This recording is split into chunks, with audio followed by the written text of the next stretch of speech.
Hello guys, हमारे YouTube channel पर आप सबका स्वागत है। अगर आप महाकाल के बारे में कमेंट बॉक्स में जय महाकाल जरूर लिखना। आज हम शनि महाराज की कथा पढ़ने जा रहे हैं। तो पहले तो हम आपको बताएंगे विधि। तो विधि इस प्रकार है। इस दिन शनि की पूजा होती है। काला तिल, काला वस्त्र, तेल, उड़द शनि को बहुत प्रिय है, इसीलिए इनके द्वारा शनि की पूजा होती है। शनि की दशा को दूर करने के लिए व्रत भी किया जाता है। शनि स्त्रोत का पाठ भी विशेष लाभदायक सिद्ध होता है। कथा इस प्रकार है। एक समय सूर्य, चंद्रमा, मंगल, बुध, बृहस्पति, शुक्र, शनि, राहु और केतु इन ग्रहों में आपस में झगड़ा हो गया कि हम सब में से बड़ा कौन है। सब अपने आप को बड़ा कहते थे।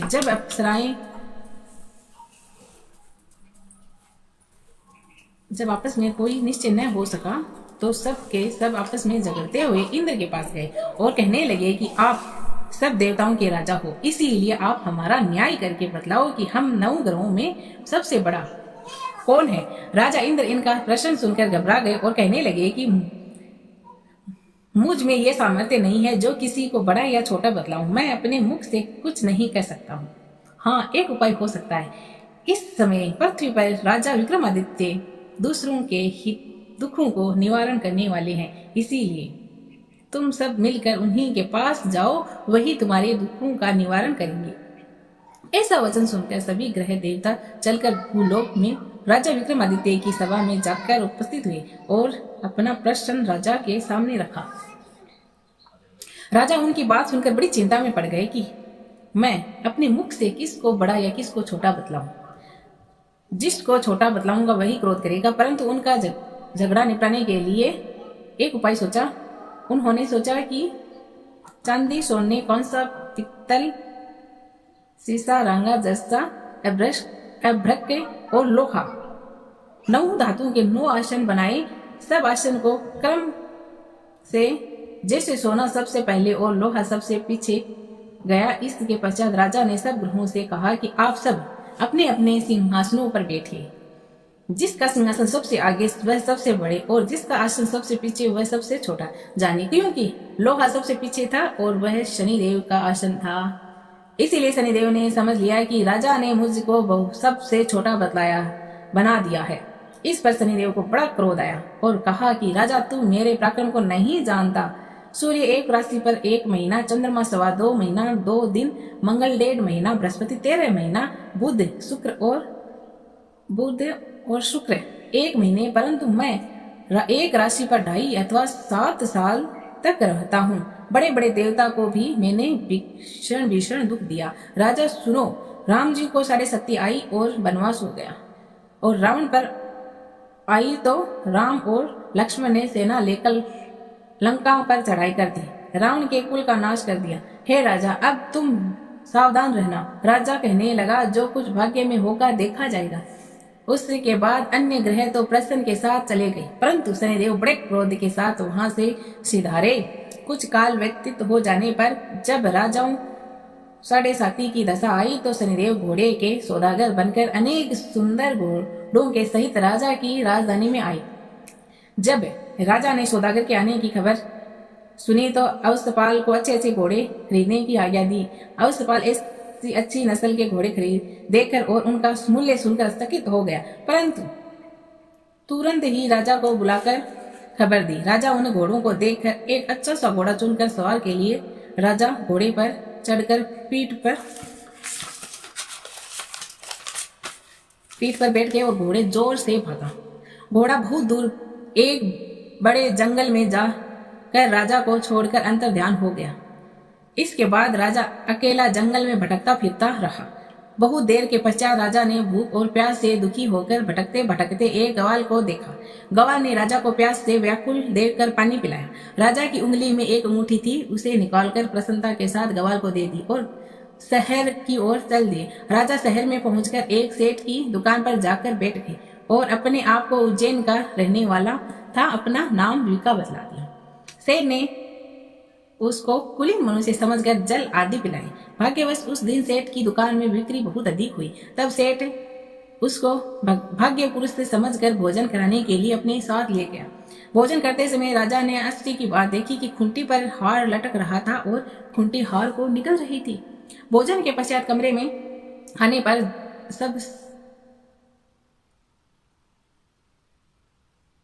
सबने यही निश्चय किया कि सिवा विका के और कोई इस कमरे में नहीं आया। अतः अवश्य ही उसी ने हार चोरी किया, परंतु विका ने हार लेने से मना कर दिया।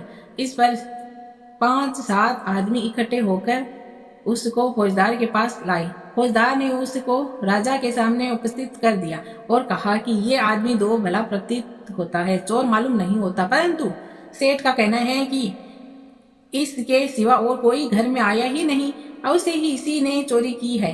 तब राजा ने आज्ञा दी कि इसके हाथ पैर काट कर चौरंगिया किया जाए। राजा की आज्ञा को तुरंत पालन किया गया और विका के हाथ पैर काट दिए गए। इसी प्रकार कुछ काल व्यतीत होने पर एक तेली उसको अपने घर में ले गया और कोल्हे पर उसको बिठा दिया। विका उसी पर बैठा हुआ जुबान से बोले हाँकता रहा। शनि की दशा समाप्त हो गई और एक रात को वर्षा ऋतु के समय वह मल्हार राग गाने लगा। उसका गाना सुनकर उस शहर के राजा की कन्या उस राग पर मोहित हो गई और दासी को खबर लाने को भेजा कि शहर में कौन गा रहा है। दासी सारे शहर में फिरती फिरती क्या देखती है कि तेली के घर में एक चौरंगिया राग गा रहा है। दासी ने महल में जाकर राजकुमारी को सब वृतांत सुना दिया। बस उसी क्षण राजकुमारी ने अपने मन में यह प्रण कर लिया, चाहे कुछ हो मैं इसी चौरंगी के साथ विवाह करूंगी।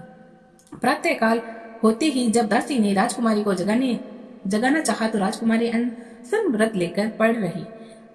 तब दासी ने रानी के पास जाकर राजकुमारी के न उठने का वृतांत कहा। रानी ने तुरंत ही वहां पर आकर राजकुमारी को जगाया और उसके दुख का कारण पूछा तो राजकुमारी ने कहा कि माताजी मैं ये प्रण कर लिया है कि तेली के घर जो चौरंगिया है उसी के साथ विवाह करूंगी। माता ने कहा पगली ये क्या बात कर रही है, तुमको तो किसी देश के राजा के साथ विवाह जाएगा। कन्या कहने लगी माताजी मैं अपना प्रण कभी नहीं तोड़ूंगी। माता ने चिंतित होकर यह बात राजा को बतलाई तो राजा ने भी आकर यह समझाया कि मैं अभी देश देशांतर में से भेजकर सहयोग रूपवान एवं बड़े बड़े गुणी राजकुमार के साथ तुम्हारा विवाह करूंगा। ऐसा बात तुमको कभी नहीं सोच विचारनी चाहिए। राजा कहते अपने पुत्र को। कन्या ने कहा पिताजी मैं अपने प्राण त्याग दूंगी परंतु दूसरे से विवाह नहीं करूंगी। इतना सुनकर राजा ने क्रोध से कहा यदि तेरे भाग्य में ऐसा ही लिखा है तो जैसी तेरी इच्छा हो वैसा ही करे। राजा ने तेली को बुलाकर कहा कि तेरे घर में जो चौरंगिया है उसके साथ मैं अपनी कन्या का विवाह करना चाहता हूँ। तेली ने कहा यह कैसे हो सकता है। कहा आप हमारे राजा और कहा मैं एक नीच तेली। परंतु राजा ने कहा कि भाग्य लिखा कोई नहीं टाल सकता, अपने घर जाकर विवाह की तैयारी करो। राजा ने उसी समय तोरण और बंदवार लगाकर अपनी राजकुमारी का विवाह चौरंगिया बना विक्रमादित्य के साथ कर दिया। रात्रि को जब विक्रमादित्य और राजकुमारी महल में सो रहे थे तो आधी रात के समय शनिदेव ने विक्रमादित्य को स्वप्न दिया कि राजा कहो मुझको छोटा बतलाकर तुमने कितना दुख उठाया है। राजा ने क्षमा मांगी। शनिदेव प्रसन्न होकर विक्रमादित्य को हाथ पैर दे दिए। तब राजा ने कहा महाराज मेरी प्रार्थना स्वीकार करें कि जैसा दुख आपने मुझे सौंप दिया है ऐसा और किसी को न दे। शनिदेव ने कहा कि तुम्हारी यह प्रार्थना स्वीकार है। जो मनुष्य मेरी कथा सुनेगा या कहेगा उसको मेरी दशा में कभी किसी प्रकार का दुख नहीं होगा और जो नित्य ही मेरा ध्यान करेगा या चींटियों को आटा डालेगा उसके सब मनोरथ पूर्ण होंगे। इतना कहकर सुनदेव अपने धाम को चले गए। राजकुमारी की आंख खुली और उन्होंने राजा के हाथ पैर पांव सहित सलामत देखा तो आश्चर्य को प्राप्त हुई। उसको देखकर राजा ने अपना समस्त हाल कहा कि मैं उज्जैन का राजा विक्रमादित्य हूँ। यह बात सुनकर राजकुमारी अत्यंत प्रसन्न हुई। प्रातःकाल राजकुमारी से उसकी सखियों ने पूछा तो उसने अपने पति का समस्त वृतांत कहा सुनाया। तब सबसे प्रसन्नता प्रकट की और कहा कि ईश्वर ने आपकी मनोकामना पूर्ण कर दी। जब उस सेठ ने यह बात सुनी तो वह विक्रमादित्य के पास आया और राजा विक्रमादित्य के पैरों पर गिरकर क्षमा मांगने लगा। राजा पर मैंने चोरी का झूठा दोष लगाया, अतः आप मुझको जो चाहे दंड दे दो। राजा ने कहा, मुझ पर शनिदेव का कोप था, इसी कारण यह सब दुख मुझको प्राप्त हुआ। इसमें तुम्हारा कोई दोष नहीं। तुम अपने घर जाकर अपना कार्य करो। सेठ बोला कि मुझे तभी शांति होगी जब आप मेरे घर चलकर प्रतिपूर्व भोजन करोगे। राजा ने कहा, जैसी आपकी मर्जी हो वैसा ही करे। सेठ ने अपने घर जाकर अनेक प्रकार के सुंदर सुंदर भोजन बनाए और राजा विक्रमादित्य को प्रति भोजन दिया। जिस समय विक्रमादित्य भोजन कर रहे थे, एक अत्यंत आश्चर्य की बात सबको दिखाई दी। जो खुंटी पहले हार निकल रही थी, वह अब हार उगल रही है। जब भोजन समाप्त हो गया तो सेठ ने हाथ जोड़कर बहुत सी मोहरें राजा को भेंट की और कहा कि मेरे श्री कंवर नाम की एक कन्या है, उसका पानी ग्रहण आप करिए। इसके बाद सेठ ने अपनी कन्या का विवाह राजा के साथ कर दिया और बहुत सा धन देकर इस प्रकार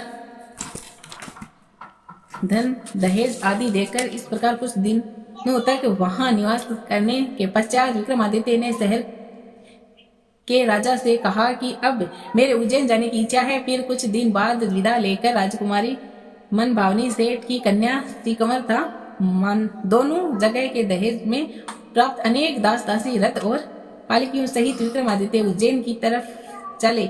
जब शहर के निकट पहुंचे और पूर्ववासियों ने राजा के आने का संवाद सुनाया तो समस्त उज्जैन की प्रजा अगवानी के लिए आई।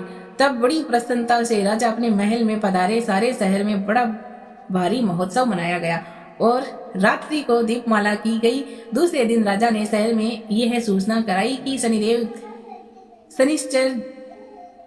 शनिश्चर देवता सब ग्रहों में सर्वोपरि है। मैंने इनको छोटा बतलाकर इसी से मुझको यह दुख प्राप्त हुआ। इसी कारण सारे शहर में सदा शनिश्चर की पूजा और कथा होने लगी। राजा और प्रजा अनेक प्रकार के सुख भोगने लगे। जो कोई शनिश्चर की इस कथा को पढ़ता या सुनता है, शनिदेव की कृपा उस पर बनी रहती है और उसके सब दुख दूर हो जाते हैं। शनि की कथा को व्रत के दिन अवश्य पढ़नी चाहिए। ओम शांति, ओम शांति, ओम शांति, ओम शांति।